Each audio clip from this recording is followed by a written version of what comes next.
I know what you're thinking. That looks a bit like a Game Boy Advance. Well, it is a retro gaming console, and yes, it can play Game Boy Advance games. It can also play a hell of a lot of other retro console games, because this is the Anbernic RG34 XX. And we're going to be taking a closer look at this, because if you're into retro gaming, this is a great little handheld. Let's check it out. So basically, this is a retro gaming kind of emulator type thing. So yes, it will play Game Boy Advance games. It'll also play PlayStation 1 games, Mega Drive games, N64 games, Game Boy Advance games, old arcade games, even Atari 2600 games, NDS games, Neo Geo games, NES games, SNES games, Mega Drive games, Sega 32X games. I mean, the list goes on. So if you're into retro gaming, then this is a great little handheld. So let's do an unboxing and see what you actually get with the Anbernic RG34 XX.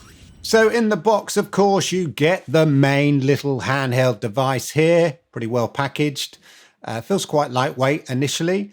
In addition to this, along with the packaging, you get here a little carry handle, as you can see there, some wipes, keep it nice and clean, your instruction manual, which is both in Chinese, as you can see there, and English, all pretty straightforward stuff.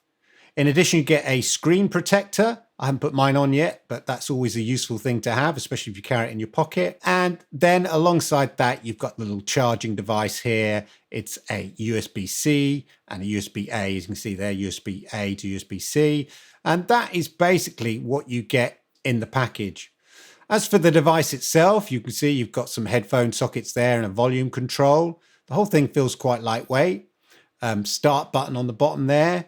And then it's in that format here. So you sort of YXBA format, or however you want to say it. It's got some shoulder buttons there, little HD, micro HD, USB-C power socket there, and the two SD card sockets. So you get two SDs with this, and then a lithium battery in here, which you can take out. But overall, as you can see, the device feels very lightweight. Switch it on, very responsive, and you come to the main operating system, as you can see here. And yeah, that is basically what you get. As soon as you turn it on, the operating system here gives you the choice of a range of different consoles. Depending on what model you get, I bought this from 2retro.com here. I think this is the 32 gig version, and it comes with 5,000 plus games that you can play. You can also download other emulator operating systems on here. There's a whole Reddit kind of page on retro gaming and stuff like that for devices, and you can load a kind of any emulator operating system onto the SD cards. If we break down the specs here, as I said, this is a Linux 64-bit system with 3.4-inch IPS full fit screen there. So you get nice smooth performance. The thing with the screen is, with some game systems, obviously the games are 4:3. This is sort of a wide screen here. This is 720 by 480. So yeah, if you're playing Game Boy Advance games, then they fit nicely onto the screen there, onto the full screen. But if you're playing some of the other retro games that are more 4:3, then you'll usually have a background, often of the kind of retro system that you're playing, on the side. So you get this sort of sidebars on that. It doesn't fill the whole screen because obviously the original game was 4:3. But for the Game Boy Advance games, it does fill the full screen, and it feels fairly authentic, especially playing Game Boy Advance games. But as I said, there's a whole range of retro games. Anyway, as I said, it's a 3.4-inch IPS full view angle, and it's 720 by 480, as I said. CPU-wise, it's an H700 quad-core ARM Cortex A53, 1.5 gigahertz frequency. You've got a dual-core G3 MP2 GPU in here. RAM, you've got 1 gigabits of RAM. And then there's two storage slots in here at the back. So you can have two different storage cards, and they're sort of up to sort of 32 gigs there. And it supports basically ported games, if you know how to do that, port the games, and 30 plus emulators. and other downloaded games that are relevant to the format or the operating system that you choose to kind of upload onto this. It also comes with Wi-Fi and Bluetooth 4.2. So the Wi-Fi is both 2.4 and 5 gigahertz. And then you get Bluetooth, which is 4.2. So apparently you can connect a controller to this as well. So if you want to sort of, I don't know, use a separate controller, you can with this. And you can also plug this in to a bigger screen. It's got a little HD, a mini HD output on the side as well. So you could sort of use it as a sort of standalone device, use your Bluetooth and use a controller, and you could maybe play on a monitor or a TV, which I might try out later. It also plays video formats such as WMV, AVI, FLV, MP4, things like that. It's also a music player, formats including FLAC, MP3, WAV files, AIF files, OGG files, kind of loads of things like that. Languages, you've got Chinese, English, Japanese, Korean, Russian, French, German, Portuguese, and Spanish. You've got the speakers. So if we play a little game,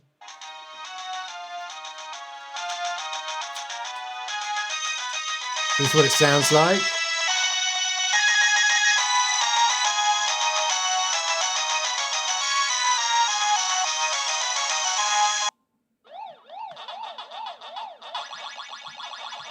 So those are the high fidelity speakers. It's got a 3.5mm jack for headphones as well, if you want to use that. And as I said, it comes with different TF card expansions, maximum up to 512 gigabits. And as I said, if you buy it from 2 Retro Games, then you can get the 256 gig pack, and it comes with 11,000 games, as I mentioned. It's a 3,500 milliamp battery and a battery life of about 7 hours. I have found actually a little bit shorter than that. I left it on once and it seemed to kind of run out of battery a bit quicker than the 7 hours and that. And then charging wise, it's a little USB-C charger. Of course it is at the back there, as you can see.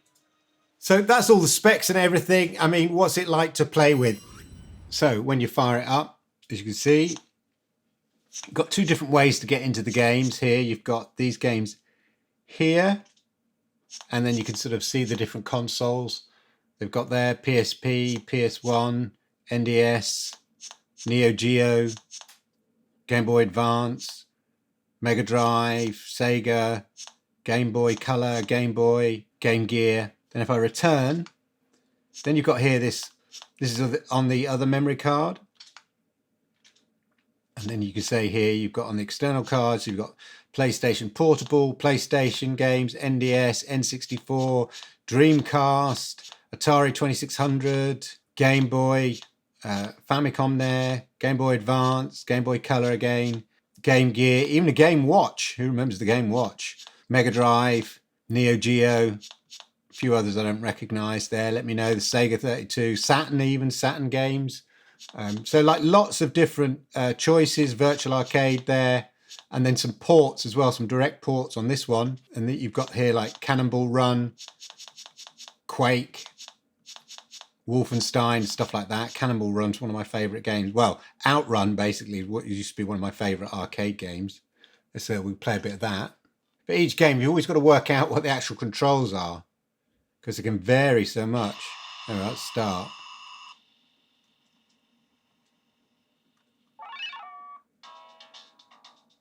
Oh, yeah. Groovy music. Get ready.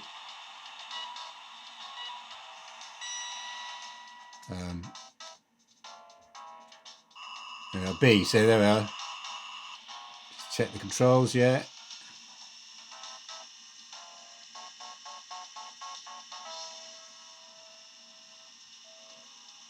There you can see, look at this.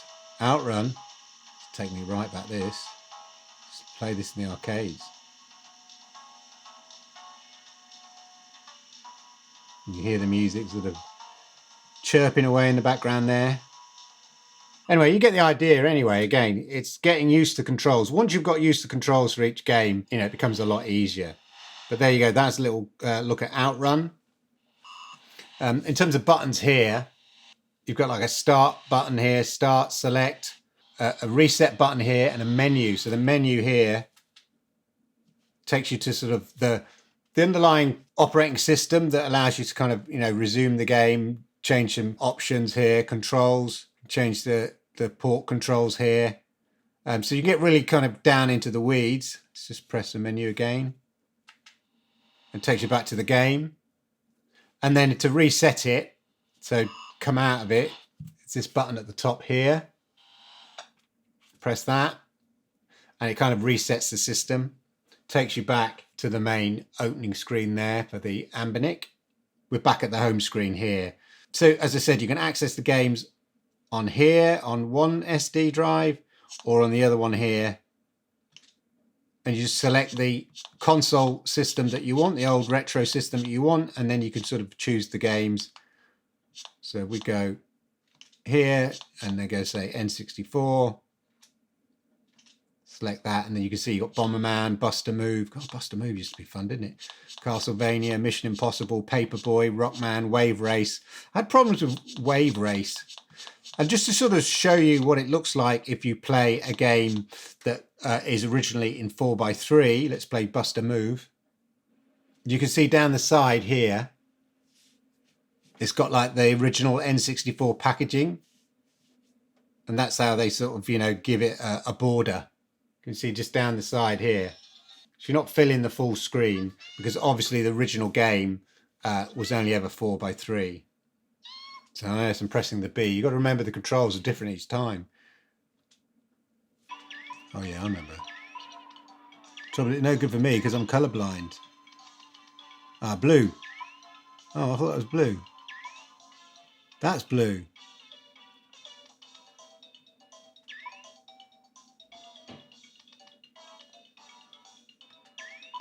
There we go. Find that colour again. What colour's that? Red. There we go. Getting the hang of it now. Anyway, as you can see, there are Buster Move, N64. Doesn't fill the whole screen. You get these bits down the side. But obviously, if you play a Game Boy Advance game, which was designed for this size screen, it'll fill the whole screen. Let's go back to the main menu again. So again, so you've got the different game selections here. Then you've got the App Center. So you can play music, video, ebooks. There's a file manager there, some other apps. Yeah, at the moment, it's just the different storage cards. Another way of accessing the games. Then you've got your favorites. So you can sort of save some favorite games here. I don't remember saving Three Ninjas. Anyway, you can do that. Then you've got your history. So this is your game history, obviously. So you can see I played Buster Move, Cannonball Run, Pac-Man earlier. Then you've got a search. So again, it's straightforward. Tiny little screen, as you can see down here. So you can search like, see Mario games we've got here. Distinct lack of Mario games, which is a bit disappointing. There were certainly Mario games on the Trim UI brick. So that's a shame. Then you've got settings here, system information, lock screen, backlight brightness, IO test, date and time, language settings, RetroArch settings. So that's one of the operating systems for the emulators. Network settings. So in here, for instance, you could use the Bluetooth settings here. So you can enable, I've got it on here. Find connected devices, search devices. Now I have connected my Xbox controller to it, but I found it a bit unstable. Sometimes the system crashes and I've not managed to be able to kind of use the Bluetooth controller that I've connected to play a game. I think you need to go into the controller settings on the device to be able to kind of, set it when you're playing a game. So those are all the kind of various settings you've got: reboot, shutdown, clear the records, button customs, button sound. You might be able to hear the sound in the background every time I move it. Well, I find that quite useful, having the actual sound of the button pushes on there. So that's the main menu that you get on the front. Let's play some more games. So as I said, select the device you want. Let us play some Game Boy Advance games. Here. Astro Boy, that's cool. Let's play Crash Entranced, Crash Bandicoot, Vicarious Visions. I remember working with the Vicarious Visions years ago when I worked for a gaming company. God. Press start. So do we press this start button? Let's have a look. Yeah. New game. Okay, this time it's A is the one that's controlling it, not B. Press A again.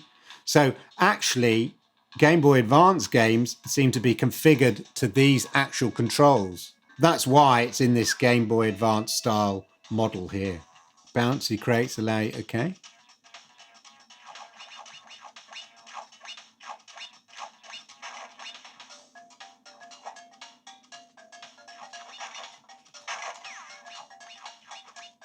There we go.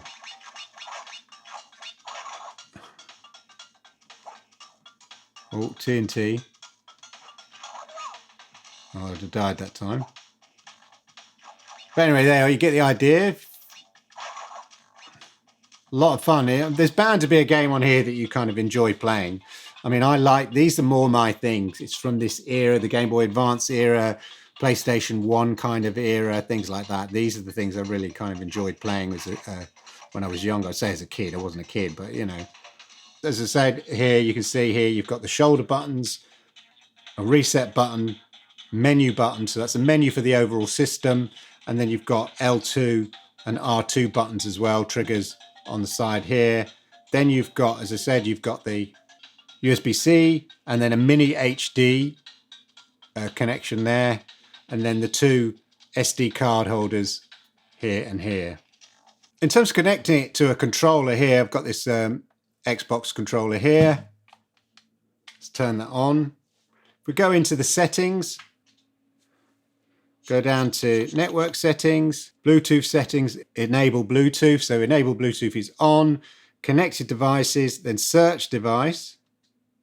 Then if I just press the Bluetooth on my Xbox controller flashing away, then press X here, and then it's scanning. It should find it. But as I said, I've had problems connecting with the Xbox controller sometimes. There we go. And you'll see a list of all my Bluetooth devices around the house. There we go. Let's press A. Now this is the bit where it just takes me back there. There, it's connected. It has connected. You can just see the little Bluetooth symbol there. So if I go back, let's try and play a game now. Let's try and play a PlayStation 1 game. And again, let's play another Crash game. This time, see if we can use the controller. As you can see here. Again, if you look down the side here, because the PlayStation 1 games are 4x3, you've got these little borders. Let's start.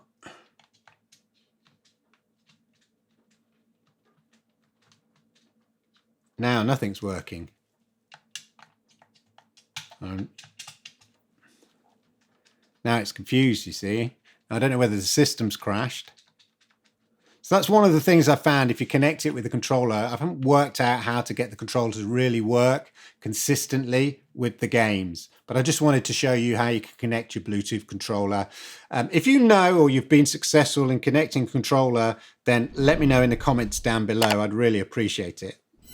Some of the games kind of work really well and they respond. On other games, because these are sort of emulators, there's no sort of guarantee that they kind of work smoothly with the controls, or it takes a while to get used to, you know, how the control's going to function. It's on this sort of XYBA, ABYX, however you want to say it, kind of layout here. And each game you play kind of uses completely different controls and there's no instruction. So it takes a little bit of getting used to which buttons kind of start the game, which games, you know, are the action buttons and all of that. But generally the responsiveness I found really, really good.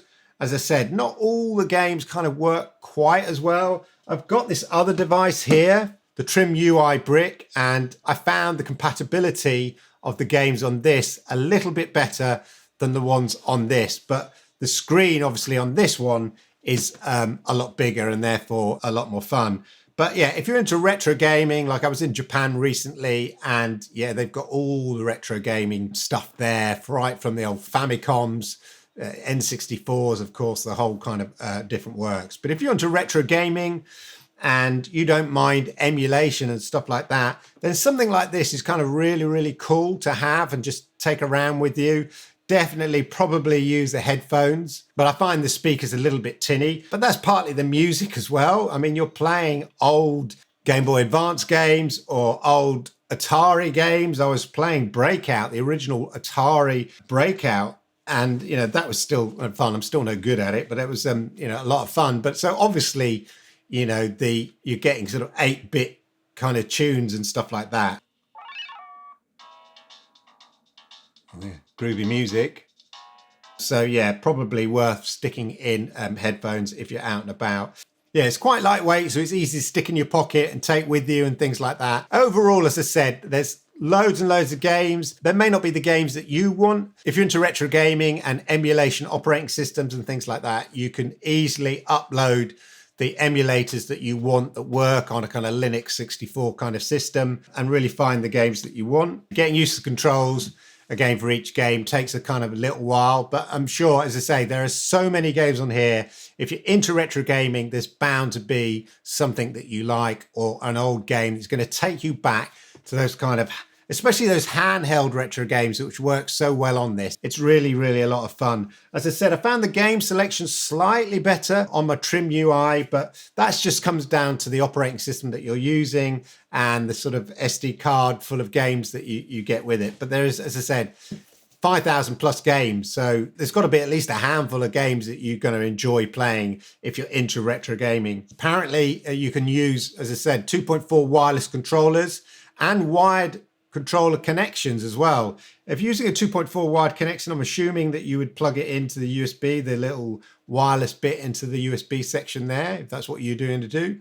And as I said, you can also connect it to your TV. It's got a little vibration motor in it, and you can play Wi-Fi online multiplayer games and link up with different people and streaming as well. So yeah, for the money, as I said, it ranges anywhere, depending on what model you get, anywhere from about 65 quid if you're getting it with a 32 gig but no games, up to, as I said, 90 quid if you go for that 11,000 game option.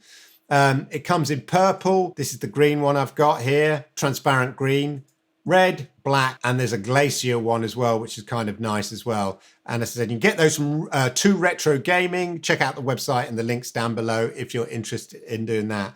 But I've had a lot of fun playing this. There's a lot of versatility with it. There's a lot of fun to be had. So there you go. I hope you found that interesting. I hope you found it useful. If you did, then please hit the likes because I like it. YouTube likes it, and it helps people like you find content just like this. And of course, if you're new to my channel, then do me the great honor, please hit that subscribe button, toggle that notification bell, and that way you'll know when I go live with videos just like this.